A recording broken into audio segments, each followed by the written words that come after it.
Hey everyone, it's Jen with Spirited Saturdays, and I am in a hotel room in upstate New York because I'm having some kind of project meeting here about the project that I'm working on, the book and music project. So I performed today upstate, and tomorrow having some meetings. I'm very excited, and so that's why I'm in a hotel room. It's a very nice hotel room. It's cool. It's good. It's good to be here. Um, so this week we're finishing up our rotation about being about victimization, and this week's topic is something happened to me, but I am not broken. I think it's really important to, when something does happen to you, to acknowledge that, to really look at that as what it is, to really confront it or face it or realize that it did happen, and state what happened and connect to how it made you feel, just making it real for yourself, not detaching. That's a very, very important part of healing from something.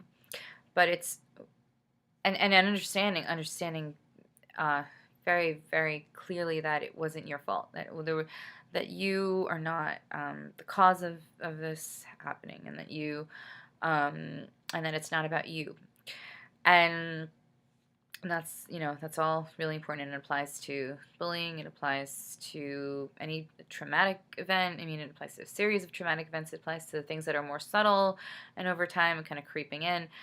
It Across the board, it's always important to acknowledge what happened, and that, again, all by itself, that's a big step in the healing process, because it can be very, very, very, very hard to fully experience the effects that it has had on you. What comes next, and this isn't necessarily a linear thing, it's very important to be able to see that your interpretations can be skewed.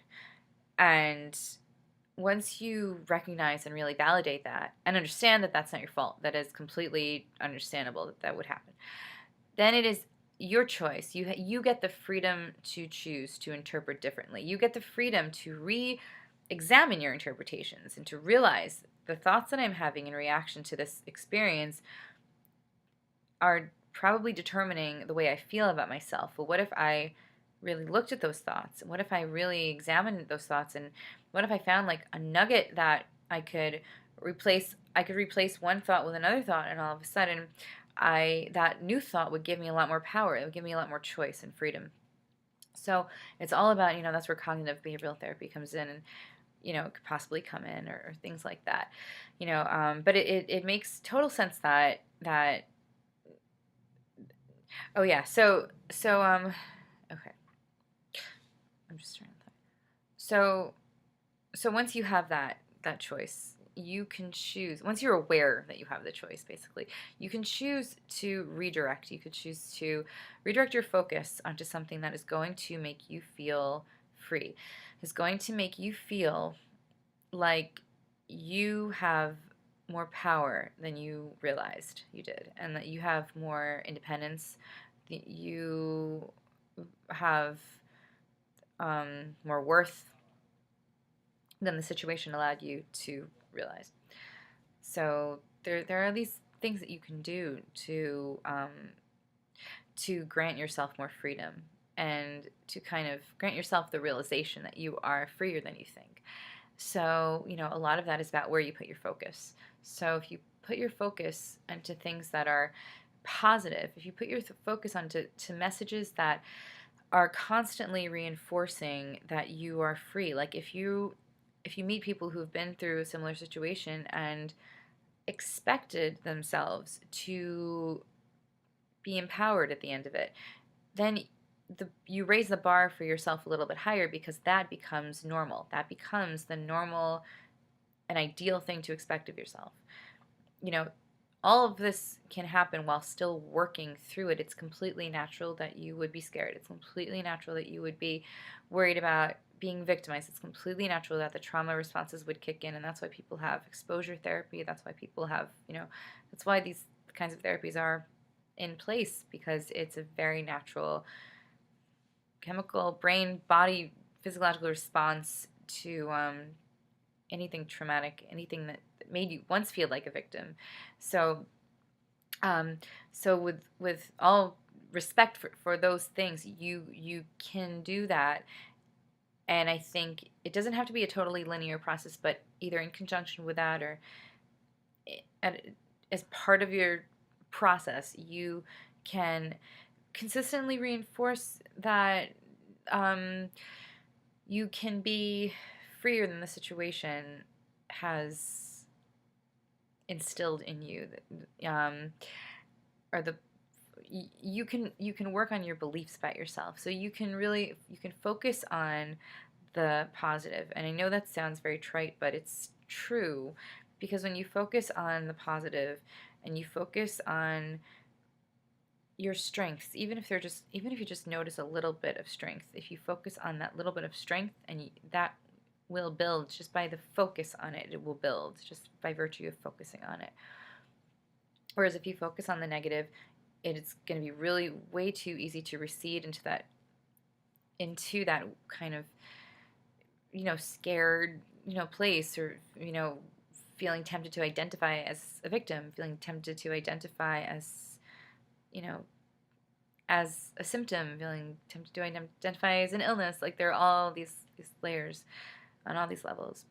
So I honestly feel like it's about what you align yourself with, because even if you align yourself with something very positive, it's still going to be hard, because you're still working through something and you're still confronting your real feelings about something. But if at the same time you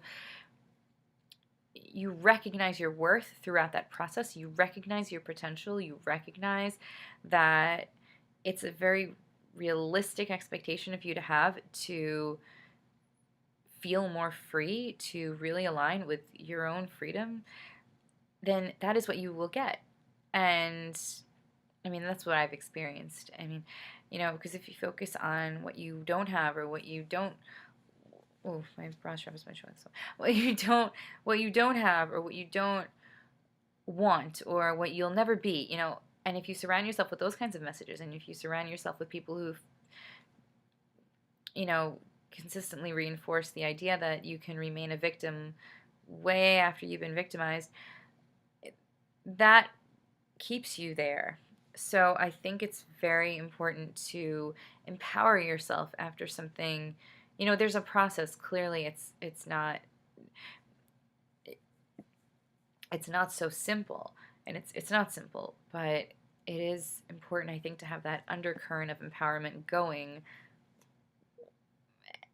and this kind of self-knowing, this really knowing it. You have to know it.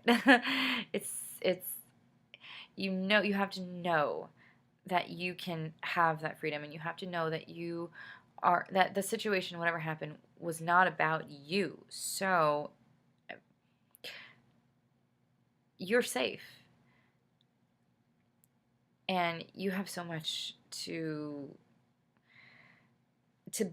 give to this world, to give to yourself. You have so many reserves to build upon just from being you, and you can make connections very easily to people who are lining up with that intention to be empowered, because that's out there. That's very available to you. It's about shifting your focus in order to be exposed to those messages, in order to let those messages seep in. So, and then practicing them yourself. All right, have a great day, and see you next week. Bye.